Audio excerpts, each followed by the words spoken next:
It was spring of 2016, and I was having a lot of headaches. And I thought, I'm really stressed. I'm working in the president's office.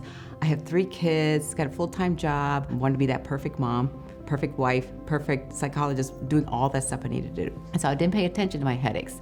I'll just keep taking my ibuprofen, Tylenol, aspirin, whatever it takes, and I'll be good with it. June 13th, 2016, I get up still with a headache, and I'm like, I gotta go to work. As soon as I pulled out of my neighborhood, the car can go faster than 25 miles an hour. I thought, something is wrong with my car. It's not me, it's my car. I couldn't push the gas pedal. So finally I got it to go, and I'm going 55 miles an hour, and then I came to a red light, a big intersection with like 8 lanes, and I couldn't stop the car. I went flying through the intersection, and I thought, okay, I couldn't get my car to go, now I can't get it to stop. Like, what is going on with my car? And so I'm driving, not thinking anything of it, and then I hit something. I went driving for another 10 minutes on a flat tire, and I pulled into the university, and the faculty parking lot was packed that day. And I just remember facing away from the university, putting my car in park, and then I sat there for a good 2.5 hours. And so I wasn't cognizant what was going on. I couldn't move. I was completely paralyzed on the side down. I could only move my left arm. I just remember kept thinking, I just need to go from here to there, but I just can't move. But I never thought about calling anybody, never thought about saying anything, asking for help. So I just sat there. I sat there and I sat there. And then at one point, when I still was able to speak a little bit, I did a voice texting message on Facebook. And my sister happened to see it. She said it was so messed up. She was panicked when she saw it. And she called me and she said, are you okay? And by then I couldn't speak at all. I was like mumbling. She said, oh my gosh, you're having a stroke.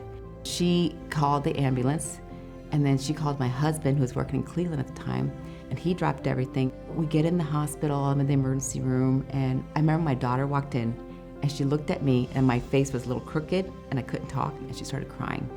And that's when I'm like, okay, something is wrong. They did all kinds of testing. And they said, okay, you had an ischemic stroke. We don't know the cause of it. We don't know what happened. But when I had the stroke, I was so late that I couldn't get the medication to reverse it. And then they sent me home. They said, let's just hope you don't have another one. And I was on medical leave until that fall. And then I thought, I'm good. I'm going back to work. Everything's fine. But they pulled me aside like months into being there. They said, you're not the same. Something is really different in you. You talk too fast, or you don't talk enough. You don't speak up in meetings. When you're teaching, you forget a lot of words. I said, really? I think I notice that sometimes, but I always put a Band-Aid over things. It's fine, I'm good. And so I do faculty orientation every other month. I could do it in my sleep. I knew the power presentation, I knew what I was gonna say, what I was gonna do. I froze, and then it hit me, something is not right. When I told my husband, he said, quit your job, let's seek some help. And so I went to a psychologist at the Cleveland Clinic.